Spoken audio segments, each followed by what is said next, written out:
This map illustrates a standard national coastline.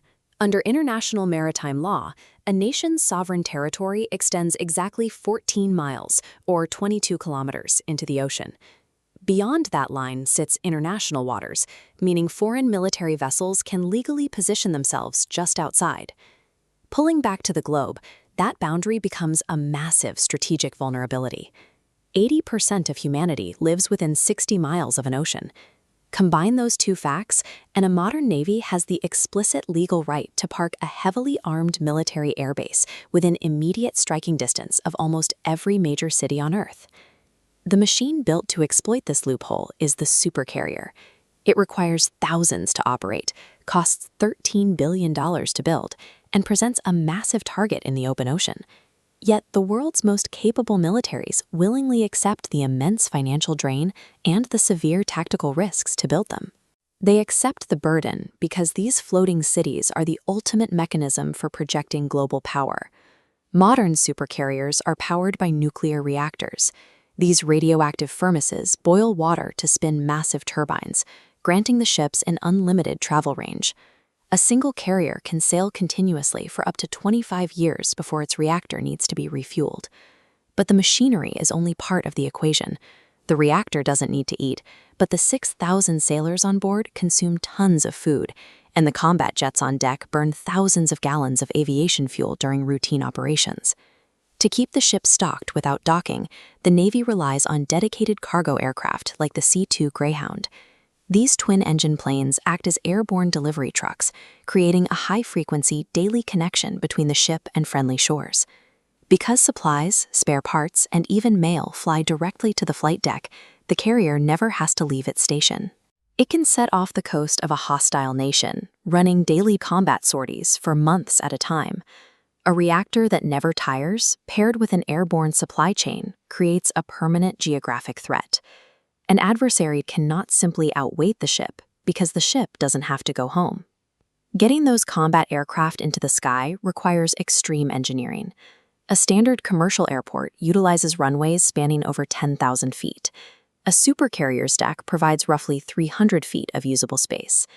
To force a heavy jet into the air over such a short distance, the ship utilizes high-pressure steam catapults, and on newer classes, an electromagnetic aircraft launch system, or EMALS, which replaces steam with powerful linear induction motors. These mechanisms violently throw the aircraft forward, accelerating it to takeoff speeds in under 4 seconds. Recovery is equally brutal. When a jet returns, its tail hook catches one of several thick steel arresting cables stretched across the deck, dragging the heavy machine to a complete stop in a matter of seconds. By streamlining this mechanical choreography, the most advanced carriers can launch a fully loaded fighter jet every 20 to 30 seconds. Below the flight deck, massive hangar bays store the ship's inventory. A single deployment can pack up to 100 fixed-wing fighters and helicopters into this tight, floating footprint. That high-speed launch capability and massive inventory means this single hull can deliver a higher volume of rapid firepower than many entire national air forces combined. Despite this overwhelming offensive reach, the carrier itself is relatively defenseless. It only mounts a handful of short-range weapons on board. That vulnerability means a supercarrier never travels alone. It serves as the flagship of a carrier strike group, surrounded by a dedicated entourage of guided missile cruisers, destroyers, and attack submarines. If an enemy projectile does slip through the fleet, the carrier relies on automated point defenses, like Sea Sparrow missiles and radar-guided Gatling guns known as the Phalanx CIWS.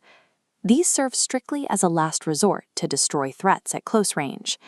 To actually strike the carrier, an adversary must first fight through a 300-mile moving fortress of interconnected radar, sonar, and interceptor missiles. Today, a supercarrier's primary function is deterrence. By simply showing up, it projects enough intimidation to alter an adversary's political calculations without firing a single shot. This is floating diplomacy. When a carrier cruises through contested waters like the South China Sea, it acts as a highly visible reminder of military presence, explicitly branding itself with slogans like "peace through strength." But that extreme visibility carries profound risk. If an enemy were to sink just one of these vessels, the loss in human life and military assets would surpass the toll of entire recent ground wars. And the technology to achieve that is emerging. Modern arsenals now include hypersonic missiles designed to travel at speeds exceeding Mach 5.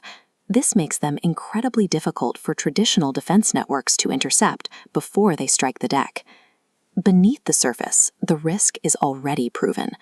During Allied war games, small, highly quiet diesel-electric submarines have successfully slipped past the strike group escorts and landed simulated fatal blows on American supercarriers. Yet the world's major powers look at the multi-billion-dollar price tag. They look at the fatal vulnerabilities from above and below, and they build anyway. Nations like China, India, and the UK are actively racing to expand their own fleets. As long as the oceans cover the Earth, superpowers will accept the financial strain and the tactical risks, because establishing absolute control over the seas remains the only true prerequisite for projecting power across the globe.